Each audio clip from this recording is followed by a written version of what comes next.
Hello, I'm Nathalie Dupree. Today's menu is very influenced by the Southwest. There are lots of spices, but not much fire.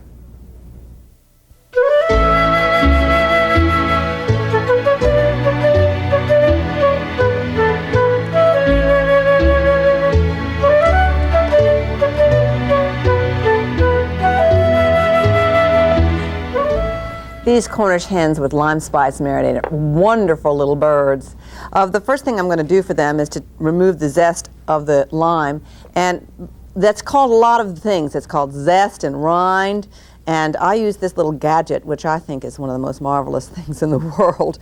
But you can, of course, use a grater if you're not worried about your knuckles. Then you juice your lime and remove your juice. I have some over here for you, so I'm not going to do it, but I do have a nice little gadget also to do that for you. And then I'm going to chop some garlic. I just want to give it a good swack so you can see it. Here's a garlic clove. Give it a swack. Go back and chop it. And I'm going to chop some green onions for you as well. And that all goes into the marinade. This is from the section of my book that I call Putting on the Ritz, because it's just got a little more dash and a little more time consuming than what might be an everyday meal. But it could have gone into the Simply Smart section as well, and it mixes and matches well. I cut into the root and then over, and now I'm just going to walk my knife right over this garlic until it's finely chopped, and that's done.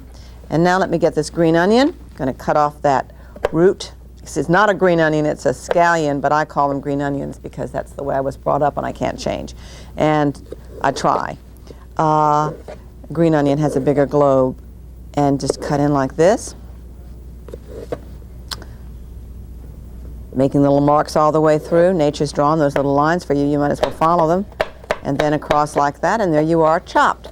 And you can also walk your knife like I showed you before if you want to chop something that way as well. Now, you mix 4½ tablespoons of lime juice with 3 tablespoons of olive oil, 6 chopped garlic cloves, which I'll have here, 3 green onions, some grated lime peel over here, 1½ tablespoons of coarsely ground pepper. I have 1½ teaspoons of cayenne pepper, 1½ teaspoons of chili pepper powder, 1½ teaspoons ground cumin, 1½ teaspoons dry mustard. I have 3/4 of a teaspoon of salt and 3/4 of a teaspoon of ground coriander. If you have my book, what I've done, I'm trying to get most of the menus that I do for you all to be for 6 or 8. So I have multiplied up the recipes from what's in the book. The recipe in the book is for 4. You know, these things never work out perfectly. I keep trying, and life is just not perfect. So here we go, except for you. I'm sure it is for you. Now, down here I've got this Cornish hen. And you know, they're making these guys bigger than they used to, I think. Used to be that one was a nice size. Look how easy that cuts right down the backbone. But they're a little bigger now, and I say serve 1 per person. That's why I'm calling it, putting in the Ritz section. But when I have a girlfriend over for a casual supper, frankly, 1 serves 2 of us very nicely. So for a fancy dinner party, you hear the cracking of the bone. I'm trying to flatten it. And you rub this paste all over. It's nice. You can imagine how wonderful this tastes.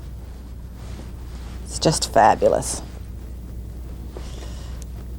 I love the way that American cuisine now has all these different flavors involved in it. And then you can put them there. Now really you should have a little broader base pan, because what you really want to do is to get these guys spread out a little bit more so that they cook faster. That's the reason that you've taken off the backbone. But this just fits so neatly into there that's why we use that pan. It's the biggest size we have for this particular thing. Now, put it in a baking dish, cover it with plastic wrap, and we're just trying to weight it down, and that would be, as I said, better if we had a larger pan. That's the purpose really of weighting it down, so that it would cook evenly all the way through. And then I'll put this other one on top, and then you refrigerate it about 24 hours, and that flattens it so that when it cooks evenly, and also it marinates in it, and it's just terrific. And you bake it uncovered. Here are some other weights. I'm going to use them in the potatoes ray, but I thought you'd like to see them. Those are bricks or cans that we've covered with aluminum foil. Now you bake it at 400 degrees for 45 minutes until the thermometer registers done. which is about 170 degrees. And I'll put this over here on my, I'm just going to flip this board, on my immaculate board. And use your thermometer. Check it to be sure it's done and the juices run clear. Now you can also cook this on a grill. It takes about 20 to 25 minutes on the grill per side. And you have to put it on one side, skin side towards the heat, and then turn it again. Cilantro is a really strong herb, and it's very much part of the southwestern cuisine. So I'm going to make a lime cilantro butter, and I've grated the lime. I've grated 1 teaspoon of lime peel. You've already seen that, zesting, grating. And I've got 2 teaspoons of lime juice. And I just want to cream 1 cup of butter with the lime juice and the lime peel. And cream is really kind of a bad or funny word to use, I guess, not a bad word. It's what you really always seem to me to be doing is making butter look like cream and cream look like butter. It doesn't make sense. So you've got this all creamed together here. You've got your 2 tablespoons of lime juice, and you've got a cup of butter in there, and your lime peel. And you just chill it into the shape of a log and serve the slices or put it in the tub. And here's my coriander, my chopped coriander as well. Now, chopped cilantro. Coriander is the seed, what I call the seed, and cilantro is what I call the herb. And you can just shape it any way you want to. Right here you can see that I have it right in this bowl. So that's where it is. Now on to my potatoes Ray, named for Ray Overton, that has worked for me for many years, and to whom I dedicated my book because he's such a hard worker, one of the 3 people that I dedicated it to. He started as an apprentice and then came and worked for me and worked full-time for a year or so, and still does work for me occasionally. Now what he does, and he decided to do this one time. We were looking for a vegetable dish, and I wanted potatoes-Anna to show you, which is an upside-down potato cake that's French. And but I wanted to do something different, so I suggested to him that he add some broccoli. So then he said, what about a white sauce? So between the 2 of us, we came up with this recipe, and we enjoy it, so I named it after him. First thing you do is fry 8 slices of bacon until they're crisp. And there are other ways of frying bacon other than what you have. Here I have some that I baked, and here I have some that I have cooked in the microwave. These are drained. They've been drained on a paper towel and put back on the rack for me. And here are some in the microwave that I didn't put on paper towel just so you could see the amount of fat that came from them. Because you want to reserve your fat for this. If you cook it in the microwave, don't put paper towel in there because you want to keep your fat. Keep your 2 tablespoons of fat. Now over here I have some leeks, and in this pan I've cooked the leeks and 2 leeks and 2 onions, and they've been frying in the bacon fat until they're soft. This is a leek, and I just want to show you how to cut it. It's very simple to slice it like that. If you're slicing something on the round, it's a little awkward for you. You can cut it in half and put the flat side down so that it doesn't wobble for you, because it doesn't matter. Nobody's going to look at something in their pan and say, oh my goodness, that she cut those leeks in half before she sliced them. So you fry them in the bacon fat till they're soft. Yes, you can use olive oil if you absolutely insist, but it will taste better with the bacon fat. Now chop 5 garlic cloves. And take a potato and dice it. This doesn't really look like a potato because it looks a little brown, but that's what it is. It's a potato that's been cut into cubes. And of course, in your wonderful, perfect world, you'll do this right at the last minute and it won't matter that it's a little brown. Then you slice your florets and stalks. Let me show you this from the head of broccoli. If the bottom end isn't so good, you can take that off, and I sort of peel off anything that looks rugged to me there. And then just slice this. There we go. You can make these nice little shapes and then break your broccoli into florets. Now you add your garlic and your diced potatoes and you cook them until they're soft. It takes about 10 minutes. Then you add the broccoli and saute it about 15 minutes or until it's crisp. And crisp tender is what we call it. And then you add your crumpled bacon. And so rather than putting this in a bowl over here, here's where we are over here. This is all in this pan, and I'm just going to go ahead and put this here. Now I want to make a white sauce to bind all of this. Just add your crumpled bacon. How bad could that be? I think it's already in there. so I won't add any more. Although, frankly, it'll make it just taste better. So add your, and you could chop it too. And then in a small saucepan, you melt a fourth a cup of butter and stir in 4 tablespoons of flour. And you cook it to make what we call a blonde roux. You cook it till it's a light, nutty brown. And if you're doing that and you want to run your milk in the microwave or you want to heat it up on another burner, then actually it'll make it very quick for you to make this sauce. What I've got here, so goes from this to this. And here is your nice light brown roux. And if you had boiling milk, it would take you no time at all to get this thick, and it probably wouldn't lump on you. It's a wonderful little trick. But if you have cold liquid and add it to a hot roux, you have to keep stirring it until it comes to the boil. Now, off the heat, you add your cheese. You could add it on the heat, but you don't want to burn your cheese. That's really why we say it. And you add salt and pepper to taste. I have one made here for you, and there's something I want to show you on the top of this sauce in this pan here. This is just a classic white sauce. What I've just made is a white sauce, and I've added cheese, and that makes it a cheese sauce, or quote, a Mornay sauce. So what I've got here is the sauce, but you can see that there's a skin on the top here. When you're going to keep a sauce and want to reheat it, which you can do, this is even freeze, you want to put a piece of plastic wrap or something on the top so it doesn't form a skin. Now you add your white sauce to your vegetables. And then you add your vegetables to your pan here. What I have here is sliced potatoes. I've got 6 potatoes that are sliced here. And I'm going to go ahead and add these. I've added the potatoes to the pan. Then I dump the vegetables in, and I'm going to have to ladle those because the pan's so heavy and it's in an awkward place. Just delicious. Everything up here smells so good. And you fill yours all the way up. And then I'm going to top with these potato slices.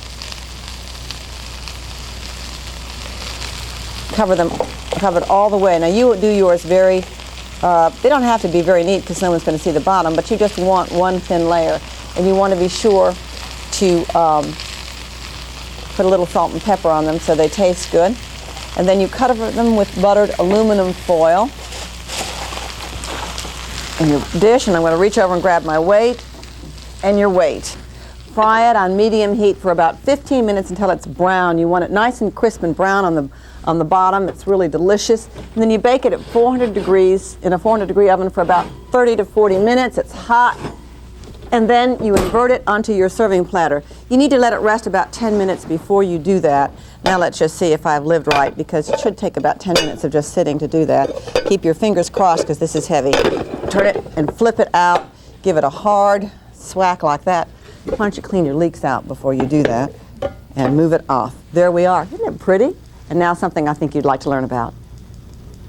Here in the South we have our own special snack food, peanuts. We grow them and we love to eat them. The rest of the country may eat peanuts roasted, but we Southerners like them boiled. They're salty, juicy, and just right. However you like your peanuts, they're one snack food filled with nutrition, lots of it. Peanuts are 25% protein and no cholesterol, and they're economical.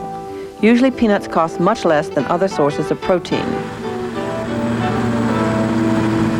This field of peanuts is ready for harvest. The peanuts grow underground, so the first step is to turn the peanuts upside down and let the pods dry out for a few days. Then on to the peanut shelling plant. Here the nuts are cleaned and sorted, and most of them will be shelled.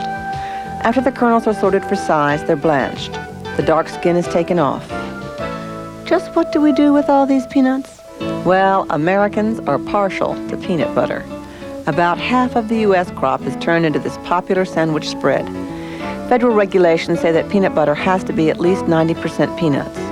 No more than 10% of the product can be made up of salt, sweeteners, or stabilizers. Some of you may prefer peanut butter made without sweeteners and stabilizers. You can find this fairly easily in most grocery stores, usually labeled as old-fashioned or natural peanut butter.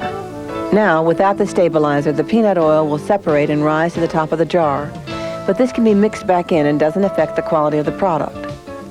This is an electric light sorter. It quickly spots any discolored or bad peanuts. Then in the end, the peanuts get one last inspection. Some peanuts are crushed for peanut oil, which is high in unsaturated fats, and it's very good for deep frying because peanut oil has a higher smoking point than most other vegetable oils. Under the right conditions, peanuts will last for a good while, but they need refrigeration. In the shell, refrigerated peanuts will last about 9 months. Shelled peanuts for 3 to 6 months. Frozen peanuts will last indefinitely. It doesn't matter whether they're in the shell or not. Just keep peanuts in an airtight container so they don't pick up other flavors. It's no wonder that peanut growers say, when you think about a snack food, think about our lovable legume, peanuts.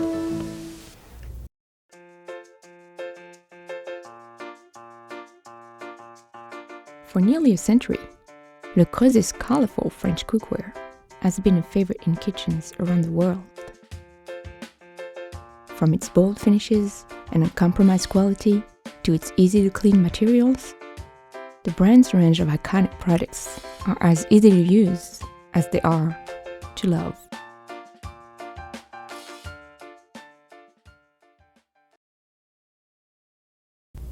I forgot to tell you to go ahead and take the weight off of that potato dish before you put it in the oven, but you can leave the glass dish on top of it because it's heat-proof.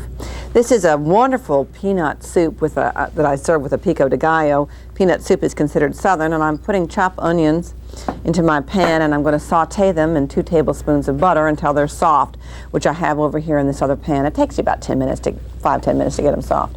And then you stir in, oh, I'll show you this too over here in this first pan. You stir in couple tablespoons of flour to thicken it, and then you cook it until it's brown along with the onions, and that's what I have here on the back burner. And then you add 4 cups of chicken broth or stock. That can be canned or it can be fresh.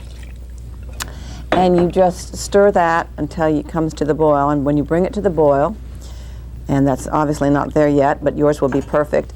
And if it's glumps up on you, that's been sitting for a while, you can go ahead and use a whisk, although I try not to scratch my lovely pans, and I think that's just a concern of mine.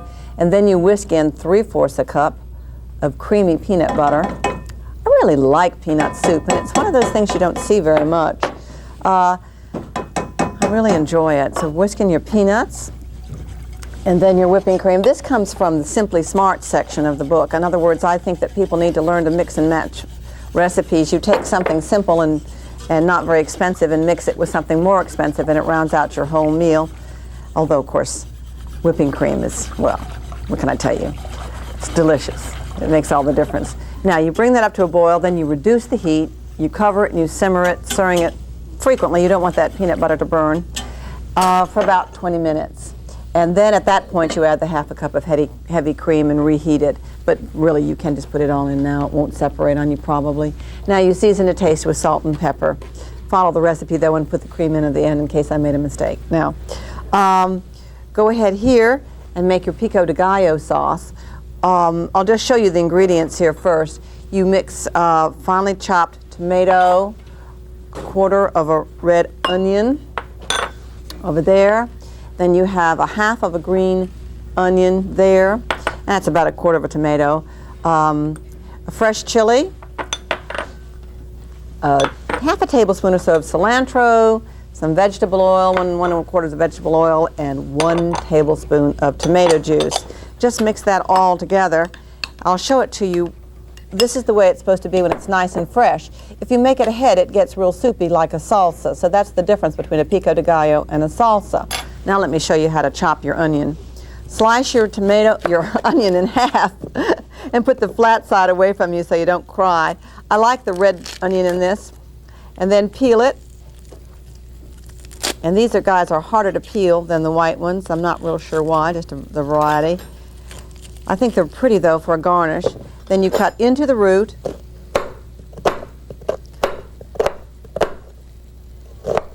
And then you cut across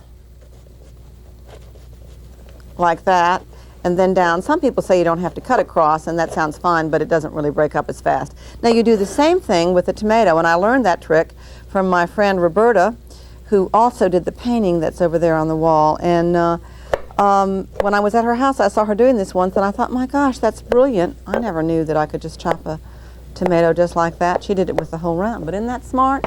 Now, garnish it with chopped toasted peanuts. Here's the soup. You serve it hot, at room temperature or cold, garnished with chopped peanuts, and you pass this lovely pico de gallo along the side. It's really terrific. Let me show you the orange blueberry bowl, which is very easy except for one part of it, and you can leave that off. And this is very similar to a recipe in Julia Child's book. We had the whole recipe written, and when it was being edited, someone said, well, this is very much like Julia Child's. And she is such a profound effect on me and on everyone else that it's not surprising that a recipe that she did just stayed in my mind. So I'm calling it after her, because I think she's pretty important to us all. Now, you peel 5 to 6 thin-skinned navel oranges and scrape off all the white. And the way that you do that, you should get a serrated knife. I just grabbed the wrong one. But you go ahead and hold your knife up and go like that, and you want not to get any of this white there, you see. And you want to try to keep the orange as round as you possibly can. At school, you got marks off if you left any white on and if your orange wasn't round. One poor girl got a whole lot of orange on her rind, and she threw it out the window during her exam so that the teacher wouldn't see it. And of course, with her luck, the teacher was walking into the building and it hit the teacher in the head. So she didn't do very well on her exam. But anyway, you then also can use this zester if you want to make some nice little fine julienne strips. Or you can take the skin here, and then you have to scrape off all the white, which is really a nuisance, like this, and cut it into fine julienne. You don't want the white because it's bitter, and here's the way the julienne would look. And you want it just to be hair thin, even thinner than that, and you can keep it a little longer. Now, you blanch it in boiling water until it's tender, 10 to 15 minutes, or really maybe even 5 minutes, and then you drain it. Meanwhile, you cook your syrup, sugar syrup. You take 2 cups of sugar and 2 tablespoons of corn syrup, which stabilizes it and crystallizes it. I don't always remember to put it in, and I'm always sorry when I don't, because if I don't, it seems to get like rock candy. And 3/4 of a cup of water to dissolve the sugar. Now you just let that sit over low heat until it's all melted and clear and dissolved. And then you bring it to a boil and you cook it till the soft ball stage, which is 238 degrees on a candy thermometer. When that's at that temperature, and you just have to buy a candy thermometer, sometimes the instant read thermometers work for both. So you go ahead, put this in here and put this in there. You know, in today's busy world, I was just thinking when I added that orange rind, in today's busy world, it's really hard to imagine a world where somebody would not get their degree because they hit a teacher on the head with an orange peel, isn't it? I mean, sometimes you think, no, do you really care? Because time means so much more to us now than produce did, than food does in an economical country. So now, go ahead and slice your oranges. You simmer that orange rind about several minutes until the syrup is re-thickened, and then you remove it with a slotted spoon, and I'll just show it to you right over here. And you know it's at 238 on the candy thermometer, I told you that. And then you just remove it with a slotted spoon and cool it on a rack. And then when it's done, you put it in an airtight container.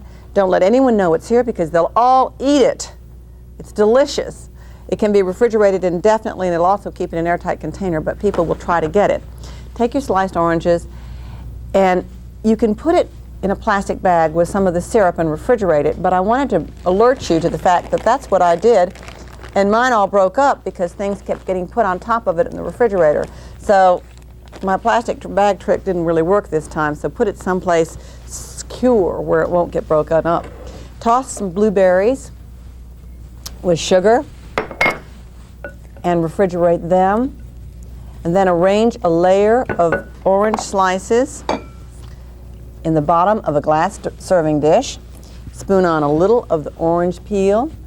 Sprinkle with a layer of the blueberries and repeat to fill the top, finishing with the candied orange peel. And I'll show you that in a second because I'm determined to show you this wonderful eggplant lasagna that's from the everyday section of the cookbook. And it's a wonderful side dish, and you could use it in case of the potatoes Ray if they scared you.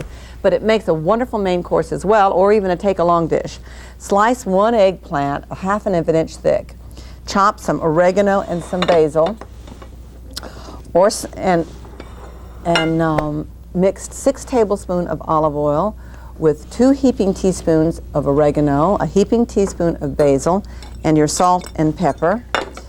Pretend that I've got pepper in there. And then you brush that on the sides of the eggplant and the zucchini slices.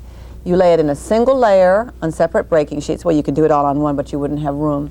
And you heat it under the broiler for about 2 inches under the broiler for about 4 to 5 minutes, and then you turn it over and you broil the other side. Then in a shallow 2 to 3 quart baking dish, you layer half of the eggplant and half of the zucchini. So I'll do that real quickly here for you. And then you layer 4 ounces of the sliced mozzarella and half a cup of ricotta. And we've drained that and just crumble it here. A cup of spaghetti sauce, and yes, it's store-bought. I think that you can buy as good a spaghetti sauce right now as I can make. 1 tablespoon of crushed fennel seed. We crush them with a rolling pin, and a half a cup of Parmesan cheese. Then you keep repeating that layer with the other half of the ingredients and cover and bake it at 350 for 20 to 25 minutes until hot and bubbly. You can remove the cover kind of at the end there if you want to brown it up a little bit, but I just didn't want that cheese to burn on the top. It is so good. And now let me show you everything so that if there's something you missed, you can see the whole finished dish. This menu shows you that there's just much more to American cuisine than just the small, narrow scope of Southwestern, and that there's more to Southwestern than just fire and peppers. There are great subtleties as well. We started with Southwestern peanut soup with pico de gallo, then went on to an elegant dish of Cornish hens with lime spice marinated, complemented by lime cilantro butter and accompanied by potatoes rae and or eggplant lasagna. The finish of the meal is Julia Child's orange blueberry bowl. It's a really wonderful combination of flavors and textures and tastes, just great.